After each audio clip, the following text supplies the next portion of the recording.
it's really unfortunate, but like the trans community has a lot of infighting, and I understand it, and I'm also saddened by it because Yeah. we're such a marginalized community, and we're so targeted, and particularly like specific members, particularly trans women of color. I mean, we know this to be a fact, Yeah. and yet trans people are fighting over, you're not trans enough. You're not actually trans. La la la. You know, the binary of trans versus cis. Yes. Because literally any binary is human constructed. Like, we create binaries because it makes it easier for us to make sense of the world. Because if everything is black and white, if everything like fits into two boxes, Right. it's very easy to Right. like understand how things work if you put them into two boxes, you know. But the reality is that there is such a vast array of human experience Mm-hmm. that you can't, like, there's no binary that you can create that all humans would fit into, you know. And so I know, like, there's a lot of people that I know or that I have encountered, that I've met, who, you know, I'm gonna use an example. You know, someone who is assigned female at birth, Mm-hmm. presents very femininely, Mm-hmm. like identifies as being a woman to a certain degree, Right. like finds validation in that community, and also like doesn't mind they them pronouns, Right. and also like identifies with being like non-binary to some degree. Yeah. And so there's this expectation that in order to like be trans, you have to be like, you know, very trans, whatever that means. Right. But like the truth is that human experience is like so diverse Mm-hmm.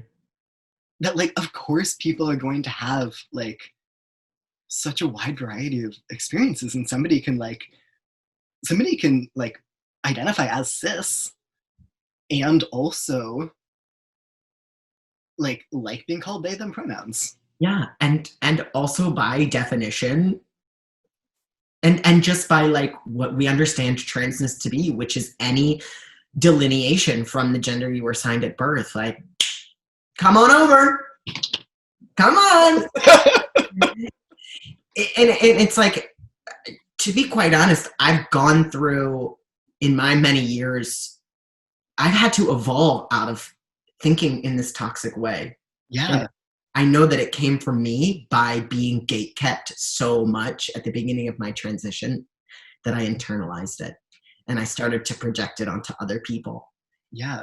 It took many years of identifying that as actually not the person I want to be in the world, and actually not in conversation with how I view transness. Yeah. Yeah, I've also experienced that. Like when I was much earlier in my transition, Yeah. I had a lot of internalized transphobia. And the way that manifested for me was telling everyone I was a trans man when I really felt non-binary. Me too. And right? It was the only way I could get my hormones. Exactly. Oh my God. Yeah.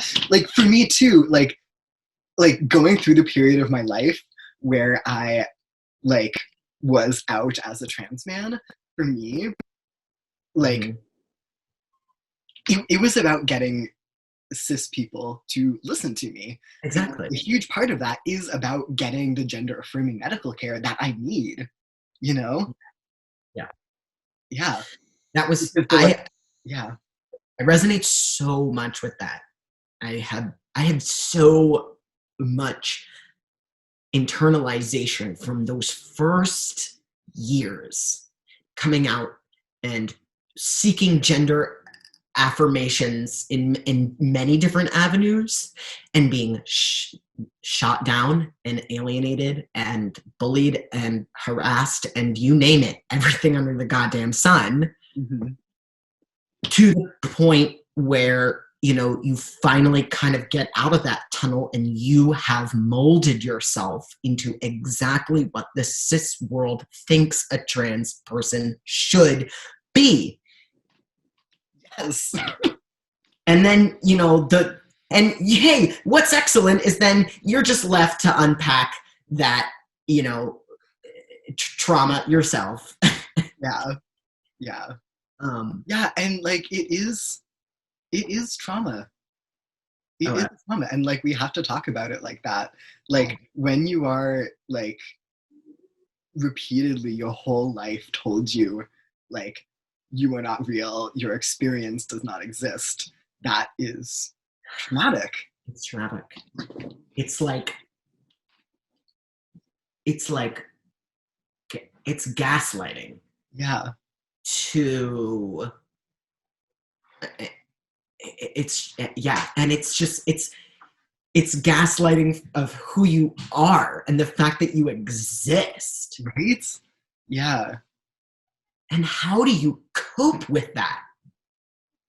And I think this is one of the reasons why trans people are so spiritual, because like I know in my own experience, like my spiritual journey began with trauma and healing from that.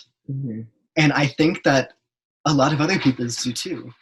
You know, like when like healing is a very spiritual thing for a lot of people. Yeah. And trans people need to do a lot of healing in order to like exist in the world in a way where they don't hate themselves. True. You know? Because society has told us like again and again that our experiences don't exist, that we are not real. Even though like we know our truth so strongly. Yeah. And to like come to terms with that, yeah, and like embrace who we are and love who we are, yeah, despite all of that trauma, is a spiritual journey. Absolutely. But they're basically like, how did you know you were trans? And did you know when you were little? And I've been asked that question 4,000,000 times. Yeah. And I probably had a different answer every single one. But I felt like I hadn't been asked this question in forever, ever, ever. And it gave me pause. And I really stopped to think about it. And I really was like, it was bestowed on me. Like, no, I didn't know when I was younger because I didn't have a conceptualization of gender when I was younger. Yeah. I was a child. I was existing in the world. Exactly. I was experiencing everything for the first time. Yeah. Yeah, the gender binary is taught to us. Exactly. Come out of the womb knowing it.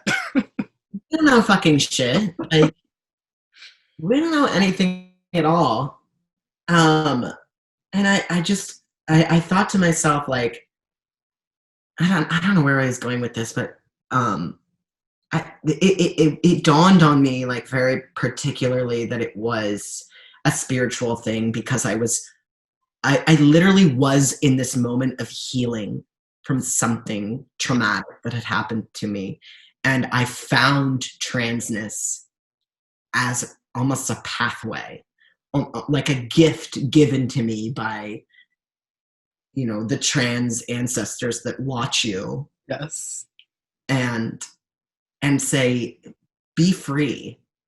Like, be free of these shackles and have your truth.